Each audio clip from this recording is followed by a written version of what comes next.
U.S.-backed fighters are locked in a fierce battle as they make a final push to wipe out the last remnants of ISIS on the vast plains of eastern Syria.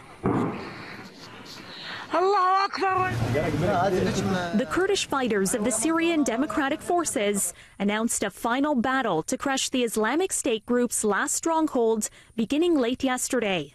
An SDF spokesperson reported heavy fighting inside the village. Video uploaded to social media appears to show SDF fighters gathering ahead of the reported assaults and firing weapons.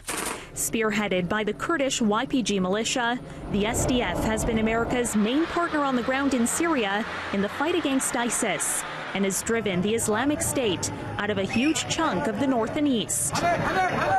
Now the militants are clinging to just a few square kilometers of territory near the border with Iraq, where a U.S.-led coalition has been supporting operations against the group. It's believed there could be as many as 600 Islamic State group fighters inside the pocket, most of them foreigners. Civilians continue to be evacuated on the backs of pickup trucks driven by SDF fighters, and several Canadians have emerged after fleeing the terror group in their last holdout.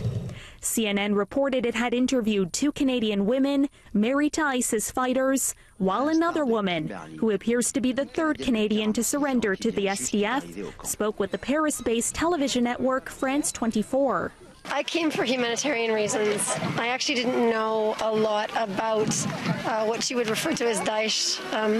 I didn't know a lot about the organization itself. I just knew that they were big and that as an Islamic organization at the time, they were doing some really good things.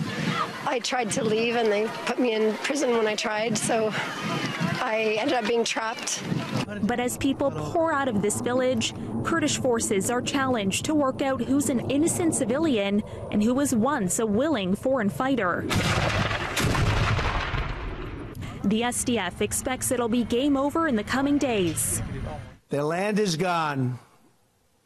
It's a big factor. Their land is gone. And U.S. President Donald Trump is expected to announce their territorial defeat soon.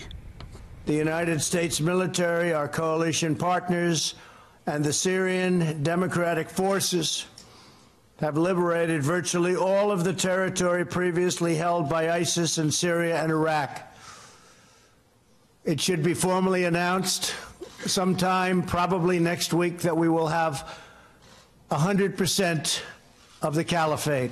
But if we take a look at this map of who controls what in Syria in real time, this red section here controlled by Syrian army forces, the yellow section Kurdish fighters, and this black section here is the Islamic State. We can see that the terror group still has territory in a part of Syria that is mostly under control of the Syrian government and its main ally, Russia.